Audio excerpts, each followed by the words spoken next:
இன்று காலை என்னுடைய பார்வைக்கு ஒரு முகநூல் பதிவு வந்தது. அந்த பதிவில் என்னுடைய படம் போட்டு என்னுடைய பெயரை குறிப்பிட்டு ஒரு விடயம் எழுதப்பட்டிருக்குது.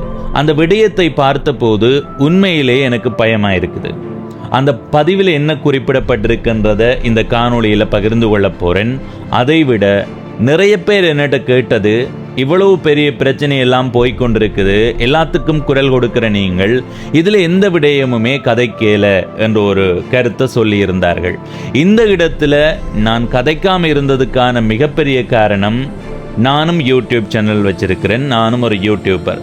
எனவே மக்கள் தான் அதை தீர்மானிக்கணும் என்றது என்னுடைய ஒரு நிலைப்பாடாக இருந்தது. அதனால தவிர்த்து வந்தேன். ஆனால் தற்போது சில பிரச்சனைகளை அவதானிக்கின்ற போது இந்த விடயம் தொடர்பாக சில விடயங்களை பகிர்ந்து கொள்ள வேண்டும் என்ற ஒரு எண்ணத்தில் இந்த காணொளியை பதிவு செய்கிறேன். தயவு செய்து முழுமையாக பார்த்து உங்களுடைய கருத்தை பகிர்ந்து கொள்ளுங்கள். இந்த பதிவு யாருக்கும் ஆதரவான பதிவோ யாருக்கும் எதிரான பதிவோ அல்ல.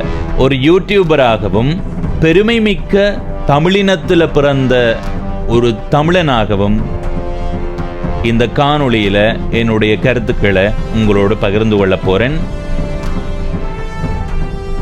இந்த காணொளியில் உங்களுக்கு ஒரு மகிழ்ச்சியான தகவல். யாழ்ப்பாணம் மற்றும் வன்னியில வசிக்கிற உங்களுடைய அன்புக்குரியவர்களுக்கு இன்ப அதிர்ச்சியாக பரிசுகளை அனுப்ப விரும்புகிறீர்களா? கவலைப்பட வேண்டாம். www.ssyaal.com என்ற இணையதளத்துக்கு செல்லுங்கள். சாக்லேட் வகைகள், பூக்கொத்துகள், மரக்கன்றுகள், பழ வகைகள், இலத்திரனியல் பொருட்கள் உட்பட 1000க்கும் மேற்பட்ட பொருட்களை தெரிவு செய்து உங்களுடைய உறவுகளுக்கு அனுப்புவதற்கு வாய்ப்பு இருக்கிறது. நீங்கள் ஆர்டர் செய்து 48 மணித்தியாலத்துக்குள்ள அந்த பரிசுகள் கொண்டு போய் கொடுக்கப்படும். வங்கி சேவை ஊடாகவும் பேபால் மூலமாகவும் இலகுவாக நீங்கள் முன்பதிவு செய்து கொள்ளலாம். முக்கியமான ஒரு விடயம், இலவசமாக உங்களுடைய அன்புக்குரியவர்களிடம் அந்த பரிசுகள் கொண்டு போய் கொடுக்கப்படும். திரையில தெரிகிற இந்த தொடர்பு கொண்டு மேலதிக விவரங்களை பெற்றுக் கொள்ளலாம். நேரடியாக பதிவு செய்வதற்கு www.ssyaal.com என்ற இணையதளத்துக்கு செல்லுங்கள். இலவசமாக மரக்கன்று ஒன்றும் வழங்கப்படும். வணக்கம் நண்பர்களே, நான் உங்கள் நண்பன் தர்சனாமூர்த்தி பவனீசன். இன்றைய நாளில் இந்த காணொளியில் பெரும் பேசுபொருளுக்குள்ளாக இருக்கிற விடயம் தொடர்பாக கதைக்க போறேன். நிறைய பேர் இப்போ உங்களுக்கே தெரியும், நாட்டில் பல்வேறுபட்ட பிரச்சனைகள் போகும்போது எங்களை பார்க்கிறவர்கள் எங்களை தொடர்பு கொண்டு அது தொடர்பான தகவல்களை கேட்டறிவார்கள் தானே. அப்படி நிறைய பேர் என்ன தொடர்பு கொண்டு, தம்பி இது உண்மையா, இது உண்மையா, இதை பற்றி என்ன நினைக்கிறீர்கள் என்ற மாதிரி நிறைய விடயங்களை கேட்பார்கள். அப்படி கேட்கப்பட்ட போது நான் தனிப்பட்ட முறையில் சில விளக்கங்களை கொடுத்திருக்கிறேன். தவறென்ற விடயத்தை தவறென்றும், இப்படி நடந்திருக்க வாய்ப்பு குறைவு, நடந்திருக்காதுன்னு சொல்லல, அப்படி நடந்திருக்க வாய்ப்பு குறைவு என்று நான் நினைக்கிற விடயத்தை இதுக்கு வாய்ப்பு குறைவென்றும் பதிவிட்டிருக்கிறேன். இப்போ நான் ஒரு யூடியூபராக வரும்போது எடுத்த உடனேயே இந்த மாதிரி செய்ய தொடங்கல. ஒரு M21 நினைக்கிறேன் சாம்சங் ஃபோனில் என்னுடைய யூடியூப்பை செய்ய தொடங்கி படிப்படியாக செய்து அதுக்கு பிறகு எனக்கு ஒரு ஐஃபோன் வாங்கினேன், அதுக்கு பிறகு மைக் வாங்கினேன், ஐஃபோன் வாங்கினேன். அப்படி அந்த மாதிரி தான் என்னுடைய பயணம் வந்து கொண்டிருந்தது. இப்படி தான் இருந்தது. அதே மாதிரி தான் எப்படி எங்களுடைய பொருளாதார ரீதியாக முன்பு நாங்கள் ஒரு சாதாரணமாக இருக்கிற ஒரு ஃபோனை வச்சு செய்ய தொடங்கி இப்போ ஒரு தேவை என்ன, இந்த காணொளி பதிவு செய்கிறதுக்கு இந்த மைக் நல்லா இருக்கும், இந்த ஃபோன் நல்லா இருக்கும் என்று வாங்குறோமோ, அதே வளர்ச்சி என்னுடைய யூடியூப் காணொளிகள்லையுமே நான் மேற்கொள்றது வளமை. இப்போ உதாரணத்துக்கு நீங்கள் முதலாவது காணொளியை போய் பார்த்தா என்னுடைய காணொளியை பார்த்து அந்த மொழி உச்சரிப்பை பார்த்து நான் கூட சில இடங்களில் என்னடா இப்படியெல்லாம் உச்சரிச்சிருக்கிற ஒரு நிலை இருக்கப்ப நாங்கள் படிப்படியாகத்தான் உயர்ந்து வாரோம். ஆனால் அப்படி உயர்ந்து வர்றதுக்கான ஒரு முக்கிய காரணம் என்னட்ட இருக்கிறதா நான் நினைக்கிறது என்னென்னா, தவறுகள் சரியான முறையில் சுட்டி காட்டப்படும் போது அந்த தவறுகளை திருத்திக் கொள்ளுற ஒரு மனப்பக்குவத்தோடு நான் இருக்கிறேன். எனக்கு நிறைய பேர் நண்பர்களாக இருக்கிறார்கள். எனக்கு என்னவோ தெரியாது, என்னோட நண்பர்களாக இருக்கிறவர்கள் நான் ஏதாவது ஒரு விடயத்தை இப்போது அரசியல் சார்ந்த ஒரு கருத்தை சொல்லும்போது அவர்கள் ஒரு கருத்தை சொல்கிறார்கள் என்றால் அதை நான் ஏற்றுக்கொள்ளணும் இல்லை. என்ற அரசியல் நிலைப்பாடு ஒவ்வொருத்தருக்கும் வேறு, என்னுடைய கொள்கை என்பது வேறு. ஆனால் இந்த கடைசி இந்த நாடாளுமன்ற தேர்தலின் போது தேசிய கட்சிக்கு வாக்களிக்கணும் என்று கதைத்தவர்களும் இப்போ என்னோட நண்பர்களாக இருக்கிறார்கள் என்றதுக்காக அவர்கள் சொல்கிறதை என்னால் ஏற்றுக்கொள்ள முடியாது. அவர்களுக்கும் நான் தெளிவான விளக்கத்தை கொடுத்திருக்கிறேன். எனவே இப்படி நான் அவர்கள் சுட்டி காட்டுற பிழைய தவற சரியா நினைச்சா அதை திருத்திக் கொள்றதால தான் அப்படியே இந்த மாதிரி வளர்ந்து வாரன். அதுதான் நான் புரிஞ்சு கொள்ற விடயம். எனவே இதில் இருந்து நான் சொல்ல வார விடயம் என்னென்றா, ஒரு தவறு சுட்டி காட்டப்படும் போது அந்த தவறை நீங்கள் யோசித்து எடுத்த உடனே ஒரு ஆள் இதை செய்யாதீங்கன்னு சொன்னால் செய்யாமல் வர்றது இல்லை.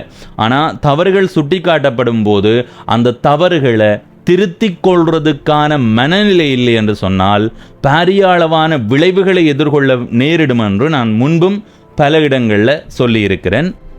யூடியூப் காணொலியை நான் ஆரம்பித்த நேரத்தில் எனக்குண்டா 2021 அந்த மாதிரி நினைக்கிறேன். ஆரம்பித்த நேரத்தில் எனக்கு இந்த உதவி சார்ந்த காணொளிகளை பார்க்கும்போது அது என்னால் ஏற்றுக்கொள்ள முடியாது. அதாவது ஒரு ஒரு ஒரு ஒரு ஒரு வீட்டில் போய் ஒரு காணொளியை பதிவு செய்கிறத முகம் காட்டி செய்யக்கூடாதுன்றது என்னுடைய கருத்து. இப்போ நீங்கள் யோசிக்கலாம், பவனீசன் உதவி செய்கிற காணொளிகளை நீங்கள் செய்யாவிட்டால் எப்படி மக்களுக்கு உதவி வந்து சேரும் என்று சவால் விட்டு சொல்கிறேன். என்னுடைய இந்த பவனீசன் என்ற யூடியூப் சேனல், இப்போ நீங்கள் இந்த காணொலியை பவனீசன் குரல் என்ற யூடியூப் சேனலில் பார்ப்பீங்கள். பவனீசன் என்ற யூடியூப் சேனலில் இருக்கிற சில காணொளிகள் உதவி காணொளிகள், அதை நீங்கள் கண்டுபிடிச்சு சொல்லுங்க பார்ப்போம். உங்களால் முடிஞ்சா அதை பார்த்தா நீங்கள் இது உதவி காணொலியா என்று யோசிக்கிற அளவுக்கு இருக்கும். அந்த அளவுக்கு பெருமைப்படுத்தித்தான் நான் பதிவு செய்திருக்கிறேன் நிறைய விடயங்களை. அதில் ஒரு 20 வகையான காணொளிகள் போட்ட நான் ஒரு கட்டத்தில் நான் அந்த காணொளிகளை நீக்கினதுக்கு காரணம் என்னென்று சொன்னால் அதுக்கு தெளிவான ஒரு விளக்கம் சொல்லணும், கட்டாயம் சொல்லணும். ஒரு காணொளி ஒன்று போடுறேன் பெருமைப்படுத்தி, அதை பார்த்தா உங்களுக்கு வாழ்ந்தா இவரை போல வாழ வேண்டும் என்ற எண்ணம் வார அளவுக்கு தான் நான் அந்த காணொலியை பதிவு செய்தேன். பதிவு செய்து போட்டதுக்கு பிறகு எனக்கு நிறைய பேர் தொடர்பு கொண்டார்கள். இப்போவும் கூட என்னோட ஒரு அண்ணா தொடர்பில் இருக்கிறார். நான் வெளிப்படையாகவே சொல்கிறேன், சுவிஸில் இருக்கிற ஆனந்த சேகரம் அண்ணாண்டு அந்த காணொலியை பார்த்துட்டு எனக்கு தொடர்பு கொண்டு, தம்பி இப்படி கொஞ்சம் காசுதாரம் கொண்டே கொடுங்கன்னு சொன்னார். எனக்கு இப்போவுமே அவர் சுட்டி காட்டுவார், தம்பி நீ இதுக்குள்ளே போகாதது நல்லமண்டு. அவருக்கு நான் சொன்னது, ஆனால் நீங்கள் நேரடியாக கொண்டு போய் கொடுங்கோ. காணொலிகளை நீக்கிறதுக்கான காரணம் வந்ததுக்கு ஒரு காணொலியை போடுறேன். அந்த காணொலியை பார்த்துட்டு என்ன தொடர்புன்னு அந்த ஆனந்த சேகரம் அண்ணா கேட்டது மாதிரி நிறைய பேர் தான் இது செய்து கொடுக்க போகிறேன், அது செய்து கொடுக்க போகிறேன் எல்லாம் சொன்னார்கள். ஒரு அண்ணா கடை செய்து கொடுக்க போகிறேன்னு சொன்னார். சரி அண்ணா கடை செய்து கொடுக்கலாமண்டு. அப்போ எங்கெண்ட ஊரில் ஒரு அந்த வேலை செய்கிற ஒரு அண்ணா இருக்கிற, அவர்கிட்ட போய் அந்த கடை செய்யறதுக்கு எவ்வளவு செலவாகும்னு சொல்லி கேட்டேன். அந்த கடை செய்கிற செலவை அவர் சொன்னார். அந்த செலவை அவருக்கு சொன்னேன். சொன்னதுக்கு பிறகு அவர் என்னுடைய வங்கி கணக்கு கேட்டார். அப்போ நான் சொன்னேன் இல்லையண்டு. அவர் என்ன செய்தாருண்டா, தன்னுடைய மச்சான் இங்கே இருக்கிறார் என்று சொல்லி, மச்சான மருமகனும் எனக்கு சரியா தெரியலை, ஞாபகம் இல்லாமல் இருக்கு, அவர்கிட்ட அந்த செலவு காசை கொடுத்து அந்த கடையை கொண்டு போய் நாங்கள் கொடுக்குற வரைக்கும் கொண்டு போய் கொடுத்தது எங்களுடைய ஊரில் இருக்கிற என்னுடைய நண்பர்கள் சேர்ந்து தான் கொண்டு போய் எல்லாம் தூக்கி கொண்டு போய் கொடுத்த வரைக்குமான விடயத்தை செய்தது எங்களுடைய நண்பர்கள். இப்படி ஒரு இவருக்கு உதவி கிடைக்குதுன்ற ரீதியில் கொண்டு போய் அந்த கடையை கொடுத்திருந்தோம். அந்த காசு அந்த வேலை செய்தவர் எனக்குண்டா 2 லட்சம், எனக்கு சரியா ஞாபகம் இல்லை, முதல் 2,07,000 என்று சொன்னவர், அதுக்கு பிறகு கொஞ்சம் கூடன்னு சொல்லி ஏதோ 2,12,000 எனக்கு சரியா ஞாபகம் இல்லை மக்களே.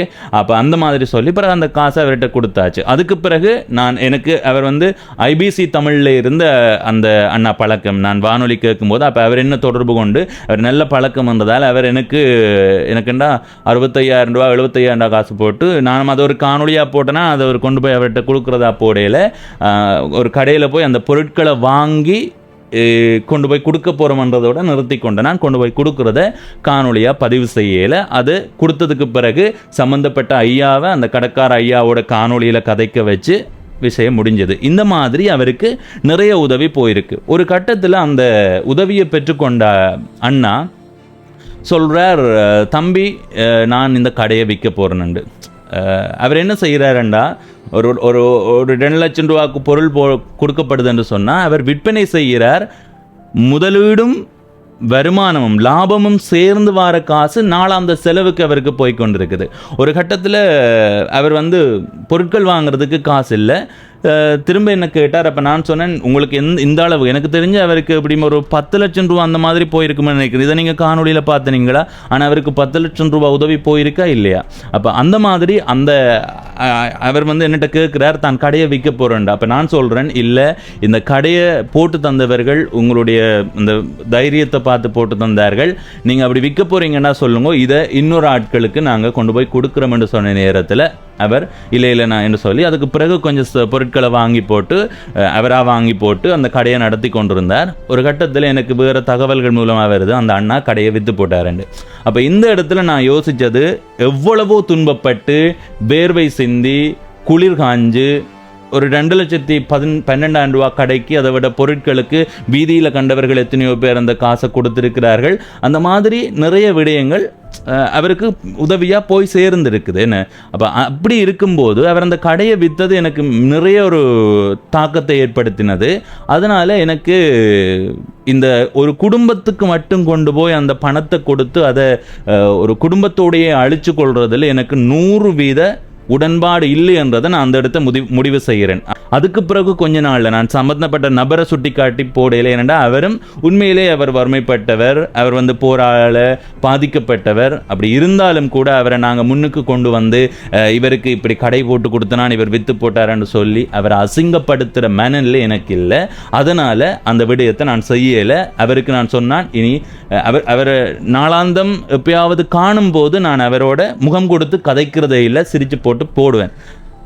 அது நான் நாளாந்தான் கதைச்சு கொண்டு அப்படி ஒரு நிலையில் போகலாம். ஆனால் எனக்கு அது இன்றைக்குமே அது ஒரு பெரிய தாக்கமாக இருக்குது. அந்த வெளிநாட்டில் இருந்து அனுப்பின பணத்தை அவர்கள் எவ்வளவு துன்பப்படுத்த அனுப்பியிருப்பார்கள், தங்களுடைய வீட்டு பிள்ளையா நினைச்சு தான் அனுப்பியிருப்பார்கள். அப்போ அந்த இடத்துக்கு பிறகு நான் பொதுவாக ஒரு காணொளி பதிவு செய்கிறேன். மக்களே, எனக்கு கிடைச்ச அனுபவத்தின் அடிப்படையில் அந்த நேரமெல்லாம் இதை நீங்கள் கண்டு கொண்டிருப்பீர்களோ தெரியாது. ஆனால் நான் ஒரு காணொளி பதிவு செய்கிறேன். மக்களே, ஒரு உதவி செய்ய போகிறீங்கன்னு சொன்னால் 10, நான் இன்றைக்குமே என்ன சொல்கிற விடயம் அதுதான், 10, 20, 30, 40 பேர் சேர்ந்து ஒரு தொழில் ரீதியான இடத்தை அமைச்சு கொள்ளுங்கோ. அமைச்சு அதன் மூலமாக வேலை வாய்ப்பு ரீதியான ஒரு நிலையை கொடுங்கோ. இப்போ உதாரணத்துக்கு நான் நிறைய இடத்த சொல்லியிருக்கேன். இப்போ உணவகங்கள் சார்ந்து அதிகமாக வருது.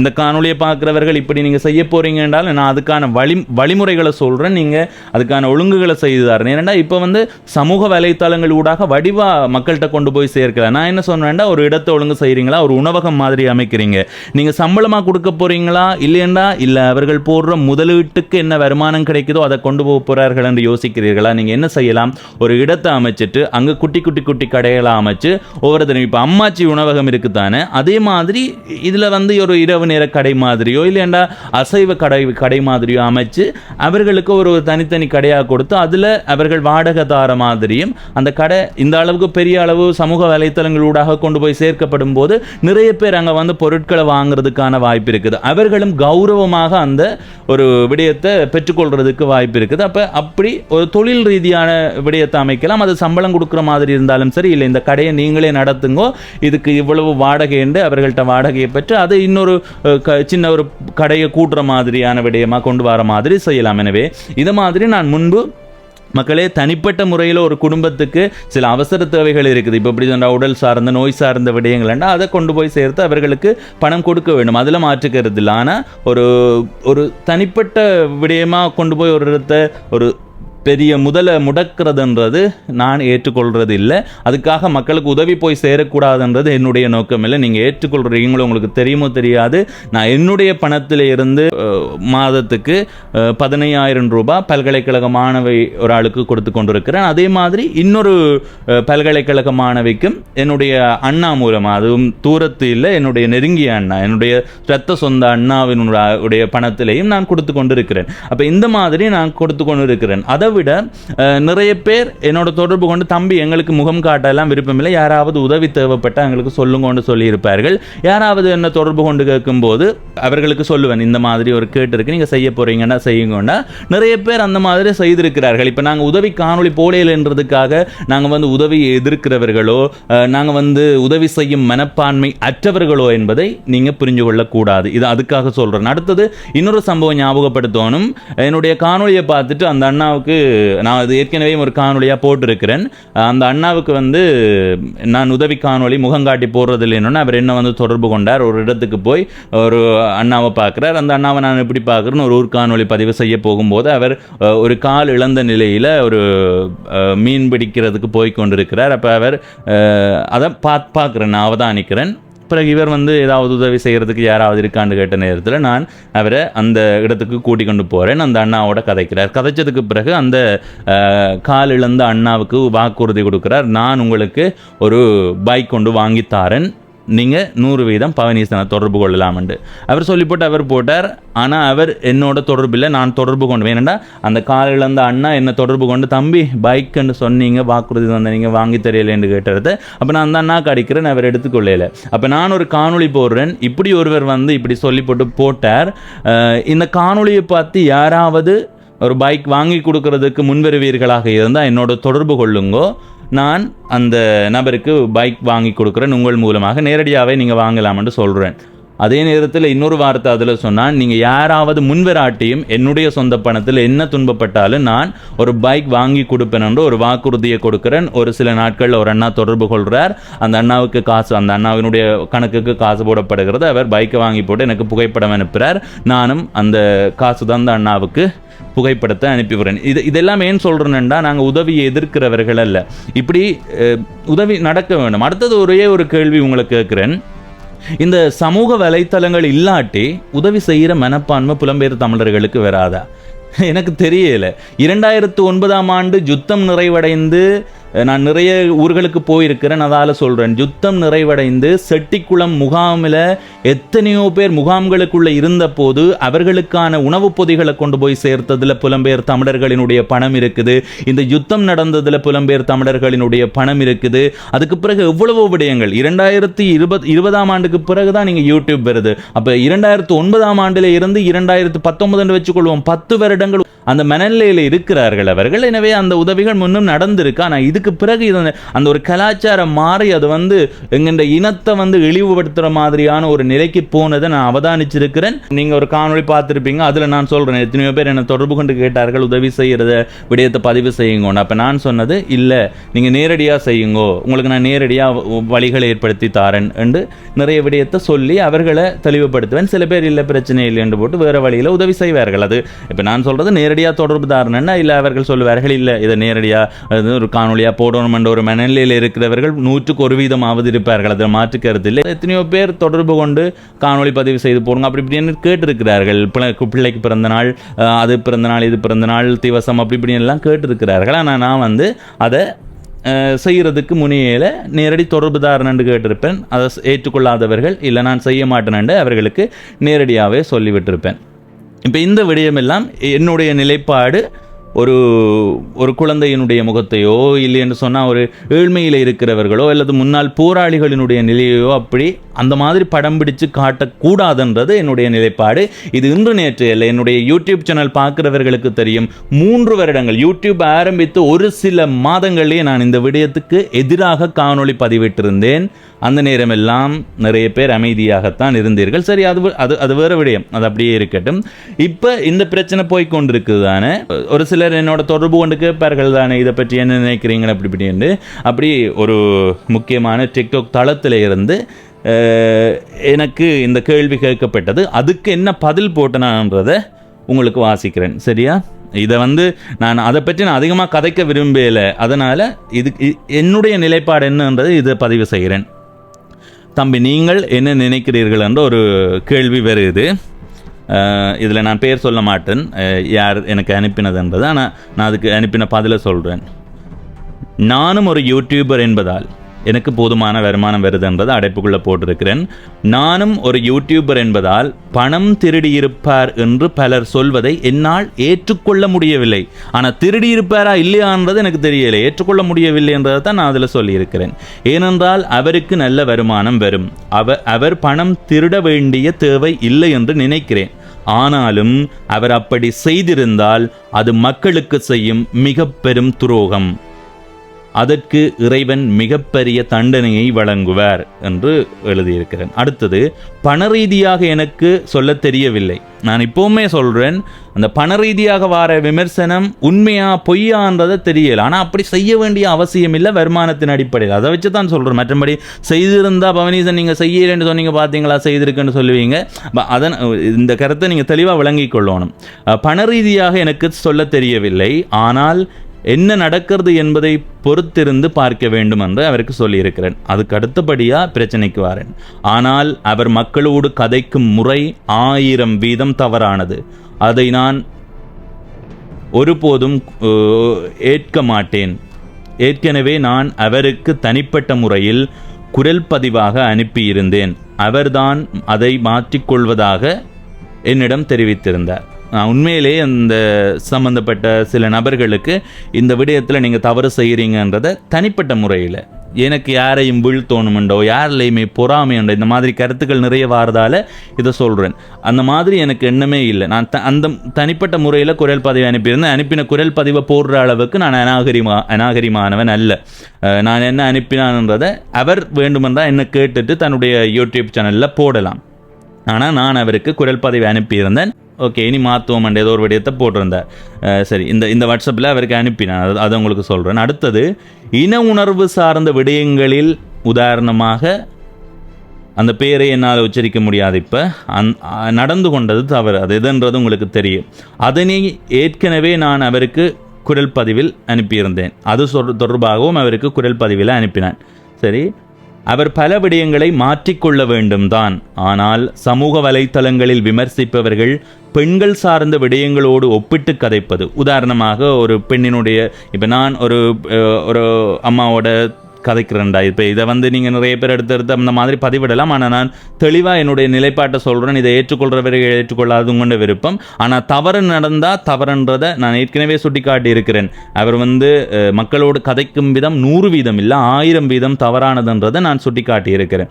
அடுத்தது, ஆனால் சமூக வலைத்தளங்களில் விமர்சிப்பவர்கள் பெண்கள் சார்ந்த விடயங்களோடு ஒப்பிடும்போது, அதை நான் சொன்ன மாதிரி ஒரு அம்மாவை நான் சந்திக்கிறேன்டா அந்த புகைப்படத்தை எடுத்து சமூக வலைத்தளங்களில் பதிவிடுவது கொஞ்சம் அநாகரிகமாக இருக்கிறது. அதனை தவிர்த்து சட்ட ரீதியாகவும் ஆதாரபூர்வமாகவும் கதைக்க வேண்டும். அவர் பெண்களை இழிவுபடுத்துவது தவறு. சம்பந்தப்பட்ட நபர் பெண்களை இழிவுபடுத்துவது 100 வீதம் தவறு. அதே போல விமர்சிப்பவர்களும் அந்த தவறை செய்யக்கூடாது. சகோதரிகளோடு பிறந்ததால் இதனை சொல்கிறேன் என்ற ஒரு விடயத்தை பதிவு செய்கிறேன். நான் எப்போதும் நம்புவது எல்லாவற்றையும் அவன் பார்த்து கொள்வான். கடவுளை நம்பாவிட்டாலும் இயற்கை விதி என்ற ஒன்று இருக்கிறது. தெரியாமல் செய்யும் தவறுகள் சுட்டிக்காட்டப்பட வேண்டியது, தெரிந்து செய்யும் தவறுகள் தண்டனைக்குட்படுத்தப்பட வேண்டியது. நான் ஏதாவது ஒரு தவறை தெரியாமல் செய்திருந்தால் அதை யார் சரியான முறையில் சுட்டி காட்டினாலும் அதை திருத்திக் கொள்வது எனது இயல்பு என்று இதை பற்றி என்ன நினைக்கிறீங்கன்னு கேட்ட அண்ணாவுக்கு பதிலாக போட்டிருந்தேன். அதுக்கு பிறகு இன்னொன்றும் போட்டிருந்தேன், அதை வாசிக்கலாமா தெரியல, வாசிக்கிறேன். நான் இன்றல்ல, யூடியூப் ஆரம்பித்த காலத்திலிருந்து மற்றவர்களை அள வைப்பது, எங்கள் இனத்தை ஏழ்மைப்படுத்தி கையேந்த வைப்பது போன்ற காணொளிகளுக்கு எதிரானவன். குறிப்பாக உதவி சரியான முறையில் சென்று சேர வேண்டும் என்பதிலும் சரியான கௌரவத்தோடு சென்று சேர வேண்டும் என்பதிலும் உறுதியாக இருப்பவன். நான் என்னால் முடிந்தவற்றை எனது பணத்திலும் என்னோடு தொடர்பு கொள்பவர்களுக்கு சரியான நான் இப்போ உங்களுக்கு முன்னம் சொன்னதை பற்றி அவருக்கு எழுதியிருக்கிறேன். அந்த மாதிரி அந்த பெண்கள் சார்ந்த விமர்சனத்தை தவிர்த்து கொள்ளணும். ஆதாரபூர்வமாக உண்மையிலே குற்றச்சாட்டுகள் இருந்தால் சுட்டி காட்டணும்ன்றதை அவருக்கு அனுப்பியிருந்தேன்.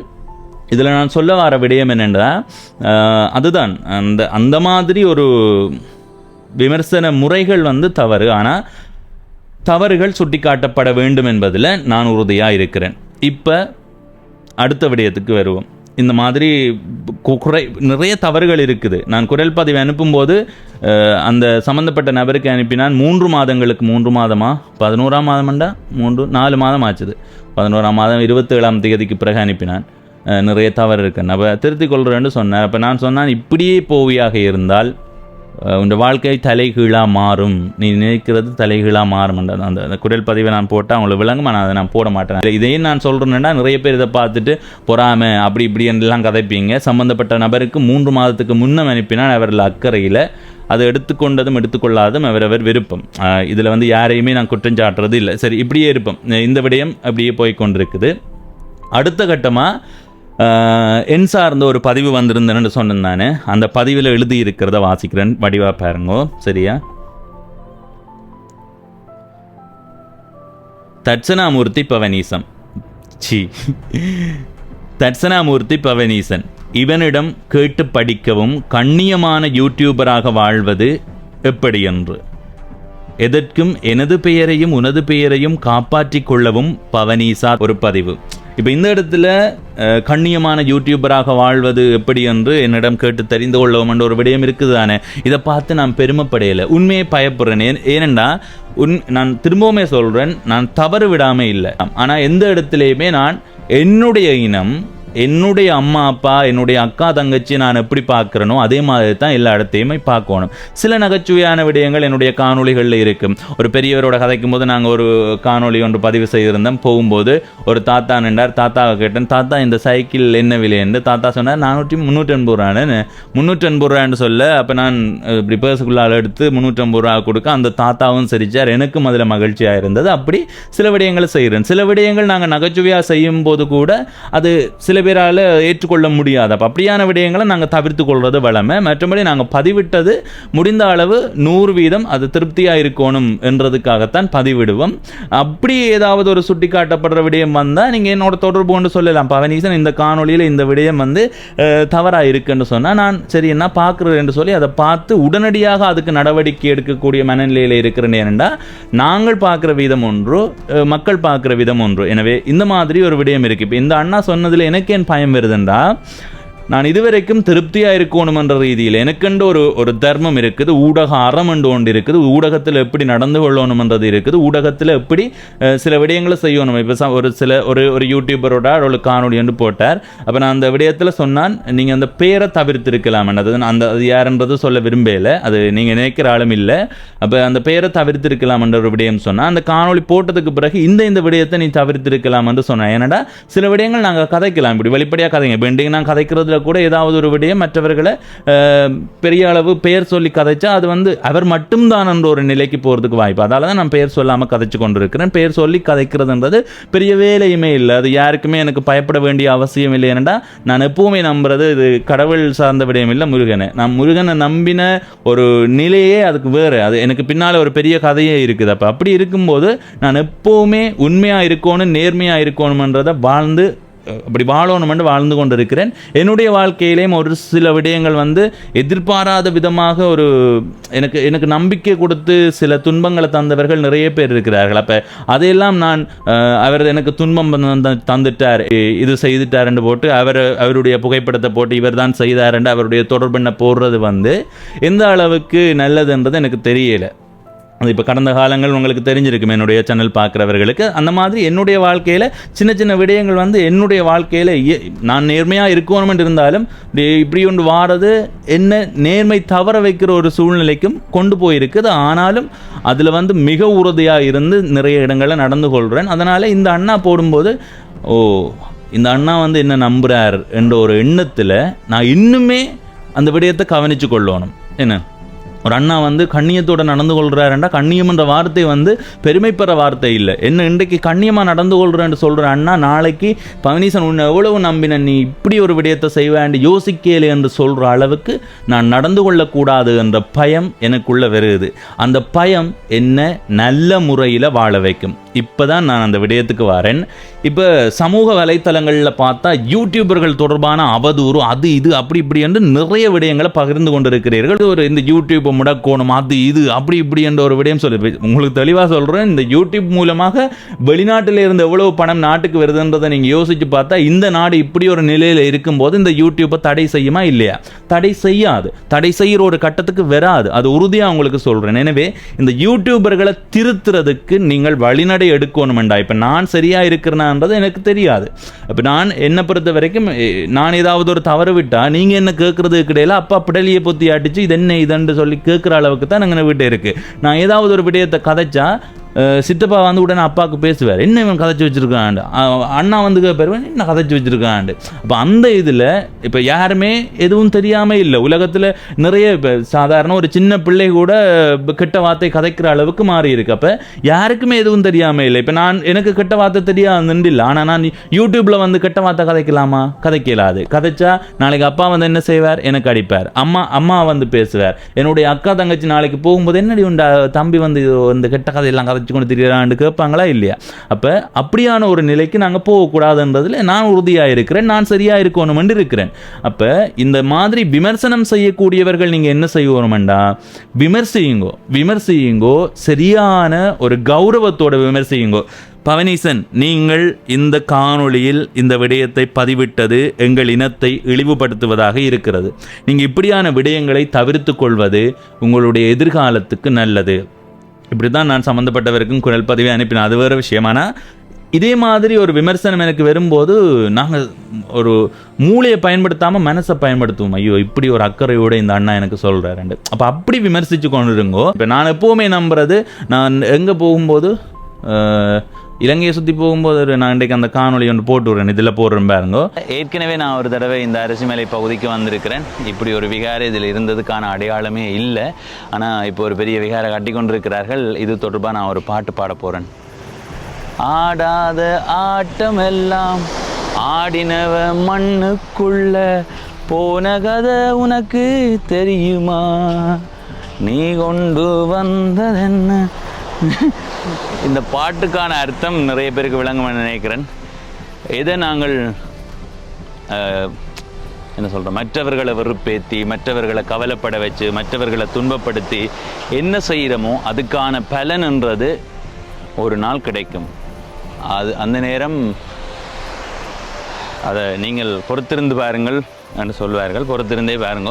இந்த விடயத்தை தான் நான் சொல்கிறேன். யார் தவறு செய்தாலும் அந்த தவறுக்கான தண்டனை இயற்கையால் கிடைக்கும். இன்றைக்கி நான் ஒரு ஆளை வருத்தி துன்புறுத்தி செய்கிறேன்னு சொன்னால் அது என்ன கவலைப்படுத்தும். இன்றைக்கி நீங்கள் எங்களுடைய இனத்தை இந்த அளவுக்கு அழித்து எங்களை அடிமைப்படுத்தி வச்சிருக்கிறீங்கன்னு சொன்னால் இது இயற்கையாக ஒரு மாற்றத்தை கொண்டு வரும். அது அனுரகுமார திசாநாயக்கு மூலமாகவும் நடக்கலாம். இதை பார்த்துட்டு நீங்கள் தவறாக புரிஞ்சு கொள்றதுக்கு வாய்ப்பில்லை.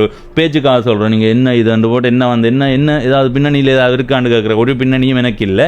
ஆனால் நான் இயற்கை விதியை நம்புகிறேன். எப்போவுமே இயற்கை விதியை நீங்கள் நம்புங்கோ. செய்கிறதுக்கான விளைவு கட்டாயம் இருக்குது. நீங்கள் நேரடியாக பார்த்த நீங்கள் மகிந்த ராஜபக்ச அவர்களினுடைய குடும்பம் எப்படி மக்களால் விரட்டி அடிக்கப்பட்டதுண்டு, அதே மாதிரி இந்த அழிவுக்கு ஒரு பலன் கிடைக்காம விடுமென்னு நினைக்கிறீங்களா? அது இந்த தேசிய மக்கள் சக்தியினுடைய ஆட்சி காலத்தில் கிடைக்கும் என்று நம்பக்கூடியவர்கள் நம்புங்கோ. சில வேளைகள் இப்படியும் கிடைக்கலாம். இல்லை என்று சொன்னால் இந்த உலக அரசியல் மாறி உலக அரசியல் மூலமாக ஒன்று நடக்கலாம். இல்லை என்று சொன்னால் ஒரு புதிய இளைஞர் கூட்டம் ஒன்று அரசியல் ரீதியாக செயற்பாடு முன்னெடுத்து நடக்கலாம். இல்லை என்றால் முருகனே திரும்ப வந்து அருள் தரலாம். இப்போ வாழ்ந்த முருகன் திரும்ப வந்து அருள் தரலாம்.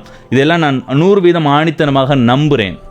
அதனால் நான் சொல்கிறேன், தவறுகள் நடக்கும்போது அதை சரியான முறையில் சுட்டி காட்டி கொண்டிருங்கோ. நீங்கள் சுட்டி காட்டினதை அவர்கள் திருத்திக் கொள்ளாட்டி அவர்கள் விளைவுகளை சந்திக்கிறத நீங்கள் நேரடியாக பார்த்து நான் சொன்னானல்ல நீ கேட்கலையெல்லாண்ட மாதிரி சொல்லிப்போட்டு போகலாம்.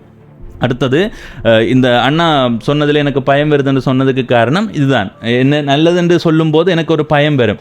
பவனீசன், நீ நல்லா வாழ்கிறாடா, உனக்கு உன்னுடைய கதை பேச்சு தான் எனக்கு பிடிச்சிருக்குன்னு நீங்கள் சொன்னால் நாளைக்கு நாங்கள் நீங்கள் நிற்கிற இடத்த வந்து அடரா புடுறான்னு சொல்லி கெட்ட வார்த்தை கதைப்பேனா? இல்லை. ஐயோ, அந்த அண்ணா என்ன நல்ல ஒரு மரியாதை வச்சிருக்கிறான்னு போட்டு நடந்து கொள்வேனா? இல்லையா?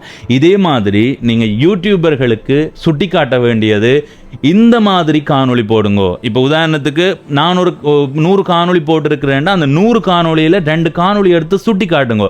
பவனீசன், இந்த காணொளி தான் சரியாக இருக்குது, இது எங்களுடைய மக்களுக்கு பயனுள்ள காணொளி, இது சரியான காணொளி என்று அப்படி சுட்டி காட்டுங்கோ. இதை வந்து பார்த்து போடுங்க. நீங்கள் எங்கேயோ போடுவீங்க, உங்களுக்கு நல்ல பேச்சாற்றல் இருக்குது, அது இருக்குன்னு புகழ்ந்து நல்ல முறையில் விமர்சனத்தை சொன்னால் கட்டாயம் திருத்திக் கொள்வோம். நான் நிறைய நாளாக தவிர்த்து வந்த விடயம் இது. அப்போ இந்த மாதிரி விமர்சனம் நீங்கள் முன்வைக்கிறீங்கன்னு சொன்னால் நல்ல வகையிலே முன்வைங்க. எப்போ பார்த்தாலும் துட்டுறதும் இப்போ பேசுகிறதும் தவறு செய்கிறவர்களை சுட்டி காட்டுற அதே நேரத்தில் நல்லது செய்கிறவர்களை பார்த்து இப்படி செய்யுங்க அப்படி செய்யுங்கன்னு சொல்லுங்க.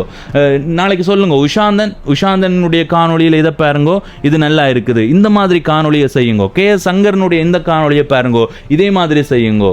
அதே மாதிரி ஒவ்வொருத்தருடைய பெயர்களை சொல்லி நீங்கள் சொல்லுங்க, இதே மாதிரி செய்யுங்கன்னா 4 பேர் வாரவங்க, ஓ இவனுக்கு இவ்வளோ வரவேற்பு இருக்கு பார்த்தீங்களா, ஓ இந்த பவனீசனுக்கு அந்த காணொலி நல்லா இருக்குன்னா அப்போ அதை மாதிரி நாங்கள் செய்வோமோ. இந்த மாதிரி ஒரு நல்ல வகை. இப்போ இன்றைக்கு வந்து எப்படியான காணொலி வரவேற்பு போகிறதோ அந்த இடத்துல எல்லாரும் போய் நிற்பார்கள். நீங்கள் அவதானிச்சு பாருங்கோ. அப்போ அந்த ஒரு மனநிலையை புரிஞ்சு கொண்டு திருத்துறதுக்கு முன் பாருங்கோ, அழிக்கிறதுக்கு முன் வராதீங்க. அதை திருத்தி ஏதோ ஒரு வகையில் இனத்துக்கு நல்லதாக பயன்படுத்தி கொள்ள பாருங்க. கடந்த நாடாளுமன்ற தேர்தலின் போது நான் ஒரு முயற்சி ஒன்று எடுத்தேன்னா, எல்லா யூடியூபர்களும் சேர்ந்து நாங்கள் ஒரு எங்களோட தமிழ் சார்ந்த ஒரு அரசியலை முன்னிலைப்படுத்துவோம் என்று சொல்லி சில யூடியூபர்களோடு நிறைய பேரோட கதைப்பை மட்டும் முதல் ஒரு ஆளோட கதைச்சேன், அவர் சம்மதிச்சார். ரெண்டாவது ஒரு ஆளோட கதைச்சேன், அவர் சம்மதிச்சார். மூன்றாவது ஒரு ஆளோட கதைச்சேன், அவர் சம்மதிச்சார். நாலாவது ஒரு ஆளோட கதைச்சேன், அவர் சம்மதிச்சார். அஞ்சாவது, ஆறாவது, ஏழாவது, எட்டாவதாக கதைச்சது எல்லாமே இல்லை இல்லை இல்லை இல்லை இல்லை இல்லை என்று சொல்லி அவர்கள் அதை தவிர்த்து வந்தார்கள். அப்போ அந்த தவிர்த்தவர்களினுடைய எண்ணிக்கை கூடினதால் நான் மற்றவர்களுக்கு பிறகு எடுக்கவே இல்லை. ஏனெண்டா 4 பேர் இருந்து தான் இந்த விடயத்தை செய்யணுமான்னு கேட்டால் இல்லை, அது எல்லாருமே ஒன்று சேர்ந்து அந்த விடயத்தை செய்யணும். எனவே அவர்கள் ஒன்று சேர வைக்கிறது இப்படி விமர்சனம் செய்கிறவர்களையுமே இருக்குது. நீங்கள் வாழ்த்துங்கோ, தம்பி இந்த மாதிரி விடயத்தை செய்யாதேங்க, இதை செய்யுங்க. நீங்கள் கூட நல்லதை செய்யும்போது அதை பாருங்க, போய் அதை விட்டு தீயது செய்தால் தானே போய் பார்க்குறீங்க. இப்போ உதாரணத்துக்கு முற்றவழியில் நடந்த நிகழ்ச்சியை எவ்வளோ பேர் விமர்சிச்சிங்க, ஆனால் அந்த மாதிரியான காணொலிகளை தான் அதிகமாக பார்த்தேன். நீங்கள் அந்த நேரம் நான் போகையில் அதுக்கு எதிராக நான் காணொலி போட்டிருந்தேன். அப்படி நான் சில விடயங்களை என்னுடைய இப்போ நீங்கள் சொல்கிறீங்களன்றதுக்காக செய்கிற ஆள் இல்லை. நான் வந்து எனக்குண்ட ஒரு இது இருக்குது, எனக்குள்ள ஓடுற ரத்தம் நாளாந்தம் எதுக்காக துடிச்சு கொண்டு இருக்கேன்னு எனக்கு தெரியும். அப்போ இந்த மாதிரி உங்களுடைய மனமும் இருக்குண்டா தீயதை பார்க்காத எங்க புறக்கணித்து நல்லதை வாழ்த்தி அதை வரவேற்று அதை உங்களுடைய சமூக வலைத்தளத்தின் மூலமாக ஒரு 100 பேர் இன்றைக்கு ஒரு பிரதானமான ஒரு பேசு பொருளாக கொண்டு வாரீங்கன்னு வச்சுக்கொள்வோம். துவாரகன் யூடியூப் சேனல் செய்கிறாருண்டா, இன்று நாங்கள் பார்த்த யூடியூபர்களே துவாரகன் அவர்களுடைய இந்த காணொலியை பாருங்கள், இதே மாதிரி எல்லாரும் செய்யுங்கன்னு சொல்லி அதை கொண்டு போய் மக்கள்கிட்ட சேர்ப்பீர்களா? அப்படி சேர்த்தா இலகுவா நீங்கள் கெட்டது என்று சொல்லி எங்கள் இனத்தை அவமானப்படுத்துறதை விட நல்லதை சுட்டி காட்டி நல்லதாக மாற்றி எங்கள் இனத்தை வந்து பெருமைப்படுத்துகிற நிலைக்கு போகணுமென்றது தான் என்னுடைய கருத்து. இப்போ இந்த விடயத்தில் மிகுந்த கவனம் எடுத்துக்கொள்ளுங்கோ. இது வந்து உண்மையிலேயே மிக தேவையான ஒன்று என்றதை இந்த இடத்தை பதிவு செய்து கொள்கிறேன். திரும்பவுமே சொல்கிறது, ஊழல் நடந்திருக்குமா, களவெடுத்திருப்பார்களா, இதா எனக்கு தெரியாது. அது நடந்தால் உண்மையிலே அது இந்த இனத்துக்கு செய்கிற இந்த தமிழ் சமூகத்துக்கு செய்கிற மக்களுக்கு செய்கிற மிகப்பெரிய தவறு. நான் திரும்ப இன்னொரு விடயத்தை சொல்கிறேன். இயற்கை விதியில் இந்த உலகம் ஒரு நாள் மாறும் என்று சொன்னான் தானே, மாறும்போது தமிழினத்திட்ட காசு இல்லாத ஒரு நிலை வரும். நீங்கள் உதவி செய்யணும் என்ற மனநிலையில் இருக்கிறீங்களா? ஒரு வருடத்துக்கு நீங்கள் காசு சேமியுங்கோ. ஒவ்வொரு மாதமும் $50 சேமியுங்கோ, ஒவ்வொரு மாதமும் $100 சேமியுங்கோ. வருடம் $1200. அந்த $1200 உங்களுக்கு ஒரு வருடத்தால் சிலது தேவைப்படலாம். நான் திரும்ப சொல்கிறேன், ஒரு வருடத்தால் ஏதோ ஒரு பொது விடயம் செய்ய வார நேரத்தில் நீங்கள் காசு இல்லாமல் ஐயோ இதுக்கு கொடுக்காம விட்டுட்டேனே என்று சொல்கிறத விட, அப்படி ஒரு சூழல் வரைக்க நாங்கள் ஒன்று தூக்கி கொடுக்கறதுக்கு தயாராக நீங்கள் சேமித்து கொண்டிருங்கோ. உதவி திட்டங்கள் செய்யும்போது உதவிகள் வந்து தொழில் ரீதியான ஒரு நிறுவன ரீதியான, அதாவது ஒரு 10-100 பேர் செய்கிறீங்கன்னு வைங்க, 100 பேரும் சேர்ந்து ஒரு நிறுவனத்தை உருவாக்குங்கோ. நிறுவனம்ன்றது ஒரு தும்பு தொழிற்சாலை என்று எடுத்துக்கொள்ளலாம், இல்லைன்னு சொன்னால் ஒரு பழச்சாறு தொழிற்சாலை என்று எடுத்துக்கொள்ளலாம். அந்த பழச்சாறு தொழிற்சாலையை ஒரு ஆள் உருவாக்குறதுக்கு 10 கோடி தேவைண்டா 100 பேர் சேர்ந்தால் எந்த அளவுக்கு நல்லது? அப்போ அதை எல்லாரும் சேர்ந்து ஒரு தொழில் ரீதியாக உருவாக்கி ஒரு நிர்வாகம் அமைச்சு அந்த தொழில் ரீதியாக முன்னெடுத்து வர நேரத்தில் அந்த பழச்சாறு நிறுவனம் சிலது தோல்வியை தழுவலாம். அது இயற்கை விதி. சில வேளைகளில் தோல்வியை தழுவி அந்த ஒரு 10 கோடி ரூபாவும் நட்டமாக போகலாம். இன்றைக்கு எத்தனை கோடியை கொடுத்துட்டு எத்தனையோ பேர் கடைகளை விற்றுட்டு வீடுகளை விற்றுட்டு போயிருக்கிறார்கள். உங்களுக்கு அது தெரியுமா? நீங்கள் எல்லாரையுமே போய் திரும்ப பார்க்குறீங்களா அங்கே உதவி செய்தவர்கள் எல்லாம் எப்படி இருக்கிறார்கள் என்று? அப்போ அந்த மாதிரி ஒரு நிறுவன ரீதியாக அமைச்சு அது வெற்றியோ தோல்வியோ ஒரு முயற்சி ஒன்றை செய்து பாருங்க. 10 கோடியில் ஒரு பழச்சாறு நிறுவனத்தை அமைக்க முடியுமெண்டா அமைச்சு அதை செய்யுங்க. அது வெற்றி அளிச்சுதண்டா வடக்குக்கு 5 பழச்சாறு நிறுவனம், யாழ்ப்பாணம், முல்லைத்தீவு, வவுனியா, கிளிநொச்சி, மன்னார். கிழக்குக்கு ஒரு 3 தொழிற்சாலை நிறுவனம். அதே மாதிரி மலையகத்தில் கொண்டு போய் போடுங்க, அதே மாதிரி புத்தளத்தில் கொண்டு போய் போடுங்க. அதே மாதிரி எங்கே நீங்கள் செய்யணும்னு யோசிக்கிறீங்களோ அந்த இடத்துல முதல் ஒரு இடத்துல ஆரம்பித்து அதில் வெற்றி அடையுங்கன்னு. எத்தனையோ விடயங்கள் இருக்கிறது செய்கிறதுக்கு. அப்படி நாங்கள் செய்யாமல் தனிநபர் ஒரு இடத்துல கொண்டு போய் கொடுத்து அதை இன்றைக்கு நான் சொல்லலை, இது நான் 4 வருஷத்துக்கு முன்னம் இருந்தே சொல்லி கொண்டு வரேன். யாருக்குமே அது தெரியாது. என்னுடைய காணொலிகளை வளமையாக பார்க்குறவர்களுக்கு தெரியும். பவனீசன் என்ற யூடியூப் சேனலில் நான் முன்பெல்லாம் போட்டு கொண்டு வந்தேன். இன்றைக்கு நிறைய காணொலிகள் நான் கிராமம் சார்ந்து பதிவு செய்த காணொலிகள் டிஐடி பிரச்சனையால் அழிக்க வேண்டி வந்தது. அந்த விடயங்கள் செய்யும் போது யாருமே என்ன வந்து வாழ்த்தையிலேயே வாழ்த்தி இருக்கிறீங்க, அது வேற விடயம். என்ன எத்தனையோ பேர் தொடர்பு கொண்டு தம்பி இது நல்லா இருக்கு அது நல்லா இருக்குன்னு சொல்லி வாழ்த்தி இருக்கிறீங்க, அது வேற விடயம். நான் திரும்பவும் சொல்றேன், நல்லது செய்யும் போது நல்லதை வாழ்த்தி அதை ஊக்கப்படுத்தி அதே மாதிரி எல்லாரையுமே செய்ய வையுங்க. இந்த முற்றவழிக்கு போய் அப்படி செய்தார்கள் இப்படி செய்தார்கள் என்று சொல்றீங்க. முதல் ஏதோ ஒரு நிகழ்வு சின்னதாக நடக்கும்போது அதுக்கு கொடுத்த ஆதரவு தான் அவர்கள் அங்கே போறதுக்கு காரணம். இந்த யூடியூபர்களுக்கு திரும்ப திரும்ப நான் சொல்ற விடயம் என்னன்னு சொன்னா, நாங்க ஒரு கட்டமைப்பா சரியான முறையில் செயல்படணும். இது ஒரு துறை. இதை ஒவ்வொருத்தர் இது களவெடுக்கிற நிறுவனம், இது விபச்சாரம் செய்கிற நிறுவனம், அப்படி இப்படி என்று விமர்சனம் செய்கிறார்கள்னா அதே மாதிரியே நாங்கள் வாழ்ந்து போகக்கூடாது. எல்லாருமா சேர்ந்து ஒரு மாற்றத்தை ஏற்படுத்தணும். எல்லாருமா சேர்ந்து இந்த தமிழ் மண்ணில் திண்டு வளர்ந்து நாங்கள் இந்த வாழ்ந்து கொண்டிருக்கிறோம். இந்த நாட்டில் எங்களுடைய உறவுகள் இல்லாட்டியும் என்னுடைய சொந்தக்கார யாரோ ஒருவருடைய அண்ணாவோ தம்பியோ இந்த உலகத்தை விட்டு போயிருக்கிறார். அவருடைய கனவு இது பெரிய ஒரு கனவாக இருந்தாலும் அந்த கனவு நிறைவேறாட்டியும் அவர்கள் இறந்ததுக்காவது ஒழுக்கமான ஒரு சமூகமாக இந்த நாட்டில் வாழ்றதுக்கான ஒரு சூழலை உருவாக்க கூடாதா? ஒரு பெண் ஒரு தவறு செய்கிறார், எத்தனையோ பேர் எல்லாருமே தவறு செய்தவர்கள். எனக்கு பின்னால் ஒரு கதை இருக்கும், உங்களுக்கு பின்னால் ஒரு கதை இருக்கும், ஒவ்வொருத்தருக்கும் பின்னால் ஒவ்வொரு கதை இருக்கும். அந்த கதையை இப்போ உதாரணத்துக்கு சமீப காலமாக ஒரு பிரச்சனை போய் கொண்டிருக்கு. நான் பேர் சொல்றது சரியோ தெரியல, அதை தவிர்த்து கொள்றேன். அந்த பெண் சார்ந்த ஒரு விமர்சனம் வருதுன்னு சொன்னேன். நான் முதல் வந்த விமர்சனத்தை சொல்லல. ஒரு பெண் சமூக வலைத்தளத்தில் மிக அவதூறான வார்த்தைகளை கதைச்சு மிக கேவலமான முறையில் நடந்து கொண்டது நான் நிறைய இடத்தை கண்டிச்சிருக்கிறேன். நிறைய இடத்தை அதை எனக்கு இதை சார்ந்து நிறைய பேர் கதைக்கும் போது, என்னடா இதை போய் நீங்க கருத்து போடும்போது அதை எதிர்த்து பதிவிடுங்க, நீங்களும் அப்படி கருத்து போடும்போது அதை பார்த்து பதில் போட ஒரு 4 பேர் பார்க்கணும், 40 பேர் 40 பேர் மாறி இருக்கணும், கொஞ்ச நாள்ல 4 லட்சமா மாறி இருக்கணும்னா அந்த பிள்ளைக்கு அதுதான் ஊக்கம். அந்த ஊக்கத்தை கொடுக்காதீங்க, எதிர்ப்பு பதிவு செய்யுங்க. அதே மாதிரி இப்ப சமீபமாக ஒரு பெண் யூடியூபர் சம்பந்தமான ஒரு விடயத்தை பதிவு செய்றீங்க. அது உண்மையா பொய்யான்றது எனக்கு தெரியல.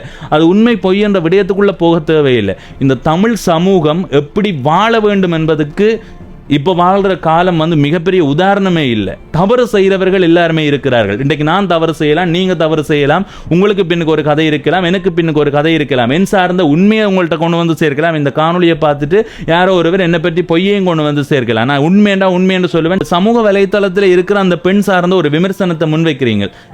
அந்த பெண்ணை விட்டுருவோம். ஒரு பெண் இருக்கிறாருன்னா அந்த பெண் கடந்த காலத்தில் பிழை செய்திருக்கலாம், சில வேளைகளில் பிழை செய்யாமல் இருக்கலாம். போலியா எழுதுறீங்கன்னா நீங்கள் எழுதுறவர்கள் ஞாபகம் வச்சுக்கொள்ளுங்க, அந்த போலியா எழுதுறதுக்கான பலன் உங்களுக்கு ஒரு நாளைக்கு கிடைக்கும். அந்த பலன் உங்களுக்கு மிகப்பெரிய ஒரு இழிபெயரை கொண்டு சேர்க்கும். அது உண்மையா நீங்க எழுதியிருந்தா கூட அன்பா கேட்டுக்கொள்றேன், இப்படியான விடயங்களை தவிர்த்து கொள்ளுங்க. அந்த பிள்ளை முற்காலத்தில் தவறு செய்ததோ இல்லையோன்னு தெரியாது. அப்படி உதாரணத்துக்கு தவறு செய்திருந்தாலும் அந்த பிள்ளை திருந்தி வாழலாம்.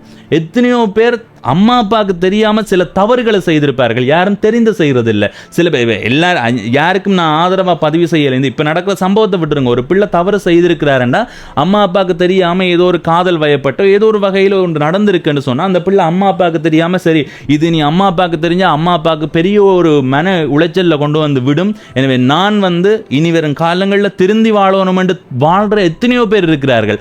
அந்த பிள்ளையினுடைய கடந்த காலத்தை கிளறி அந்த பிள்ளையினுடைய நிம்மதியையும் கெடுத்து அதை பற்றி அறியாத அம்மா அப்பாவுக்கு மன உளைச்சலை கொடுத்து நாளைக்கு யாராவது தற்கொலை செய்து கொண்டா என்ன செய்ய போறீங்க? எங்க இனம் கௌரவமான இனம். அந்த கௌரவத்தை இன்னும் அது அதிகமா மக்களை ஊக்கப்படுத்துற மாதிரி அதை வாழ வைங்க.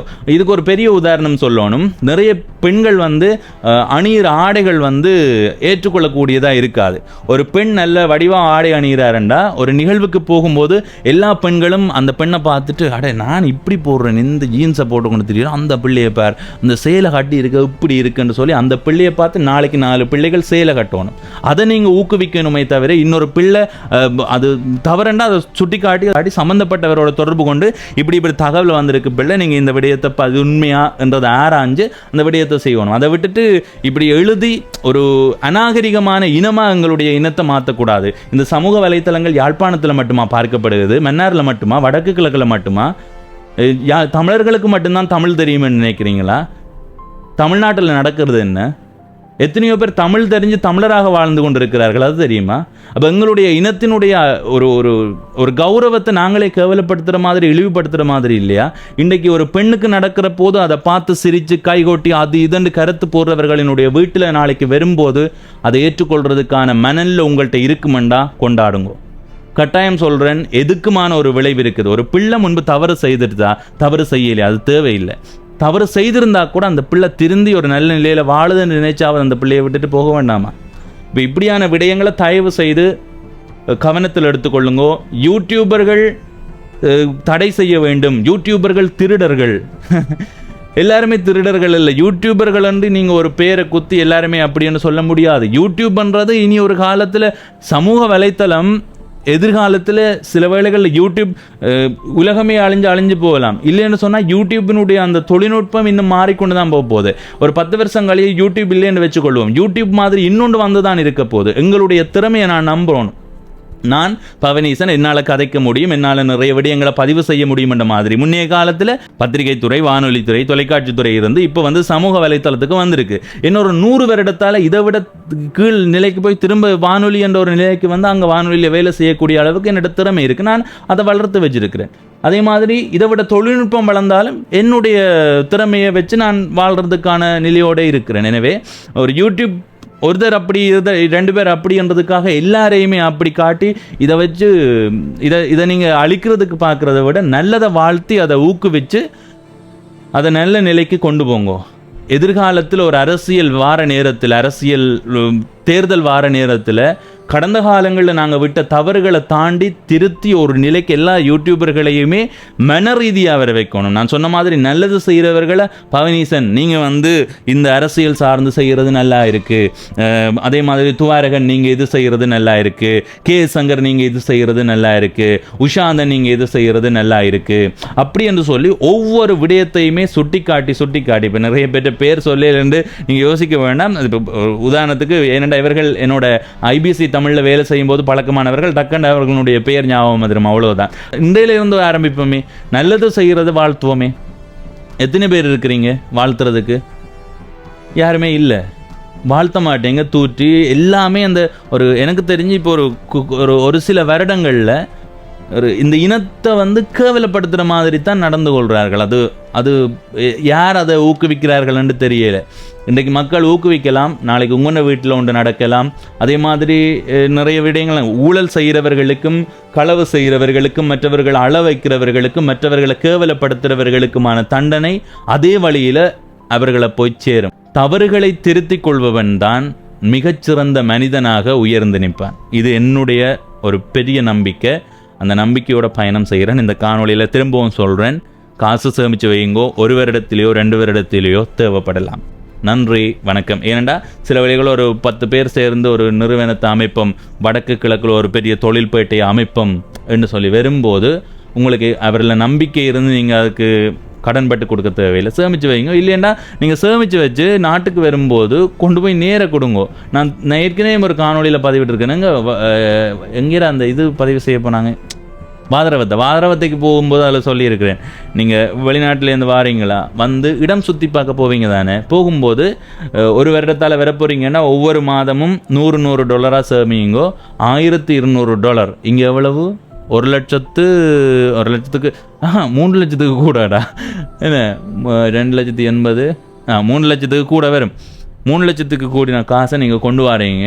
வரும்போது வந்து இப்படி போங்க. பயணம் செய்யும் போது எப்போவுமே வந்து ஒரு பூங்காவை பார்க்கணும், கடற்கரையை பார்க்கணும் யோசிக்காமல் ஒரு முறை வரும்போது உங்களுடைய பிள்ளைகளை கூட்டி கொண்டு போய் இங்கே பார் இவர்கள் இப்படி வாழ்கிறார்கள் என்று சொல்லி எங்களுடைய நாட்டின் மேலே ஒரு அக்கறையை கொடுத்து அவர்களுக்கு வந்து இந்த நாட்டின் யாருக்குமே. இப்போ நான் நிறைய காணொலிகள் டிக்டாக்ல பார்க்குறேன், நிறைய தமிழ் பிள்ளைகள் எல்லாம் தமிழ் நாங்கள் முதல் கதைக்கையில் எங்களுக்கு அதில் ஆர்வம் இருக்கையில், ஆனால் இப்போ தமிழ் கதைச்சு பழக விரும்புகிறேன். எனக்கு ஞாபகம் இல்லை, அந்த தம்பியும் ஒரு காணொலி போட்டிருந்தவர். அந்த தம்பிக்கு கீழே போய் தனக்கு சரியாக உச்சரிப்பு வரையில்லைன்னு சொன்னவர். நான் சொன்னால் உங்களுடைய முயற்சிக்கு வாழ்த்துக்கள். இப்படியே முயற்சி செய்து கொண்டிருந்தால் 1 வருடத்தில் நீங்கள் மாறுவீங்க. எனவே அந்த பிள்ளைகளுக்கு வந்து ஓடுறது தமிழ் ரத்தம். அந்த ரத்தத்தை நல்ல ஒரு சூழலில் கொண்டு வந்து காட்டி இப்படி வாழ்கிறார்கள், இந்த அளவு துன்பம் இருக்குது, இங்கே பாருங்க ஒரு நாளைக்கு இவ்வளவு தான் உழைக்கிறார்கள் என்று சொல்லி அவர்களுக்கு அந்த தொடர்பான அறிவை கொடுத்து அந்த ஒரு சூழலுக்கு கொண்டு போங்கோ. நீங்கள் வரும்போது அந்த 3 லட்சத்தை 2 குடும்பத்துக்கு கொடுத்து நேர கதைச்சு அவர்களோட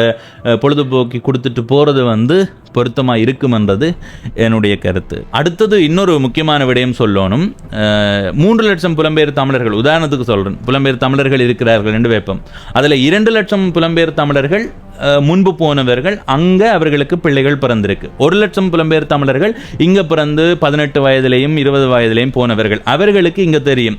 இப்போ அங்கே பிறந்த பிள்ளைகளுக்கு குறிப்பிட்ட நெருக்கத்தை உருவாக்கி கொள்வார்கள். ஆனால் அதை தாண்டி எங்களுடைய ஊரில் இவர்தான் ஒரு வயதான தாத்தா, இவர்தான் முன்பு ஒரு பொறுப்பாளராக இருக்கிறவர் என்றபடியே தெரியாது. ஒரு குடும்பத்தை தாண்டி அங்கே பிறந்த பிள்ளைகளுக்கு மற்ற நிலை தெரியாது. இங்கேருந்து போன 1 லட்சம் தமிழர்கள் இருக்கிறார்கள் தானே, அவர்கள் இந்த நாட்டுக்கு நிறைய விடயங்களை செய்வார்கள். ஏனென்றால் அவர்களுக்கு இங்கே இருக்கிற சூழல்கள் வாழ்ந்ததால் அது விளங்கும். அது தவறுன்னு சொல்ல முடியாது. அங்கே பிறந்தவர்களுக்கு இங்கே வாழ்ந்ததால் அவர்களுக்கு விளங்கும். அங்கே பிறந்தவர்கள் எதிர்காலத்தில் அந்த 2 லட்சம் பேருக்கு பிறந்த ஒரு 4 லட்சம் பிள்ளைகள் என்று வைப்போமே, அந்த 4 லட்சம் பிள்ளைகளும் இங்கே இருக்கிறவர்களுக்கு அந்த உதவி திட்டத்தை செய்யும்னு நீங்கள் நினைக்கிறீங்களா? இங்கே கொண்டு வந்து காட்டாமல், அப்போ இங்கே கொண்டு வந்து அந்த பிள்ளைகளை காண்பீங்கோ. அதே மாதிரி ஒரு கதைக்கு அது வாழ்க்கை செலவுகள் மாறும், அந்த பிள்ளைகளுடைய வாழ்க்கை முறை மாறும். இப்போ போனவர்கள் தங்களுடைய தேவைக்கு உழைச்சிட்டு ஒரு பகுதியை உதவி செய்கிறதுக்கும் ஒரு பகுதியை தன்னுடைய குடும்பம் சார்ந்தும் செலவழிக்கிறதுக்காக 3-4 வேலைக்கு போவார்கள். அங்கே பிறந்த பிள்ளைகள் அங்கே வாழ பழகினவர்கள் அங்கே ஒவ்வொரு தரம் இப்படி வாழ்கிறார்கள் என்று பார்த்து அதை மாதிரி வாழணும்னு ஒரு வேலைக்கு தான் போவார்கள். அவர்களால் இங்கே இருக்கிற மக்களுக்கு பணம் உதவி செய்கிறதுக்கான சூழல் இருக்காது. எனவே ஒரு 10-20 வருடங்களுக்கு, ஒரு 30 வருடம் என்று வச்சுக்கொள்வோம், அந்த 30 வருடத்துக்கு தான் நாங்கள் இங்கே உதவியை பெற்றுக் கொடுக்க போகிறோம். அதுக்கு பிறகு புலம்பெயர் தமிழர்கள் எல்லாரும் உதவி செய்வார்களா?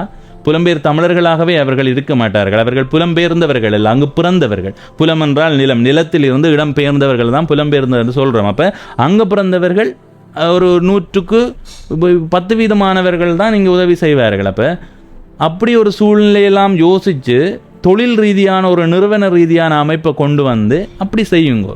அதுதான் உண்மையிலேயே எங்களுடைய நாட்டுக்கு எதிர்காலத்துக்கு நல்லது. எனவே சேமித்து வச்சு கொள்ளுங்க. ஓரிரு வருடங்களில் ஒரு 100 பேர் சேர்ந்து ஒரு நல்ல ஒரு திட்டத்தை செய்யுங்க. இப்போ இந்த காணொலியில் இருந்து விடைபெறுகிறேன். இதுவரை பவனீசன் குரல் என்ற இந்த யூடியூப் சேனலை சப்ஸ்கிரைப் செய்யாதவர்கள் சப்ஸ்கிரைப் செய்து பக்கத்தில் இருக்கிற மணிபொத்தன் பெல் ஐக்கானை அழுத்தி இணைந்திருங்கள். அப்போ தான் நான் போடுற ஒவ்வொரு காணொலியும் உங்களை வந்து சேரும். நன்றி, வணக்கம்.